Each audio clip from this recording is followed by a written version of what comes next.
যোগের ধর্মের ভিতরে কি করা যায় খেয়াল করা, দেখো এই জায়গায় আছে এক্স কিউব প্লাস এক্স, সামনে ইন্টিগ্রেশন চিহ্ন আছে, লাস্টে ডিএক্স আছে। তো একটা কাজ করা যায় না, এটার ভাঙানো যায়, আলাদা আলাদা করা যায়।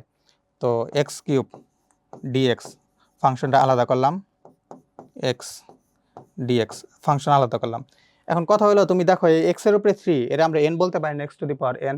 তো x to the power n এর সুন্দর একটা ফর্মুলা আছে, x to the power n এর যদি ইন্টিগ্রেশন করা হয় ডিএক্স, তাহলে এটার ফর্মুলা হলো x to the power n plus 1 divided n plus 1 plus c, সেটা হলো ইন্টিগ্রেশনের ফর্মুলা। তো x to the power n এর যদি আমি ইন্টিগ্রেশন করি, x to the power 3 plus 1 formula অনুসারে ডিভাইডেড 3 প্লাস 1, আচ্ছা, প্লাস এক্সকে ইন্টিগ্রেশন করলে এটার উপরে মনে মনে আমার 1 আছে, তো x to the power 1 plus 1, সেই 1 প্লাস 1 নিচে 2 প্লাস সি, ইন্টিগ্রেশন হয়ে গেল। তো এটার যদি আমি ক্যালকুলেশন করি এই ফাংশনটা, তো x to the power 4 divided 3 আর 1 4, নিচে 4 লিখে দিলাম, plus x square by 2 plus c.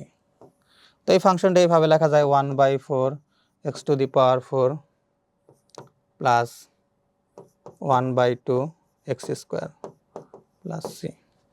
তো 1 নাম্বার আমার সলভ হয়ে গেল, ঠিক আছে। তো মেইন যে কাহিনীটা সেটা হয়েছে, এক্স এর উপরে যদি কোনো ফাংশন থাকে 1 2 3 4 ABCD যাই থাকুক, সেটা তুমি এন ধরে নেবে। তো এন ধরলে সেই ফর্মুলা অ্যাপ্লাই করবা, ফর্মুলা অ্যাপ্লাই করলে মিলা যাবে। X to the power n এর ফর্মুলা হলো x to the power n plus 1 divided n plus 1 plus c, calculation করবা অটোমেটিক মিলে যাবে। আচ্ছা, সেকেন্ড কোশ্চেনটা দেখো।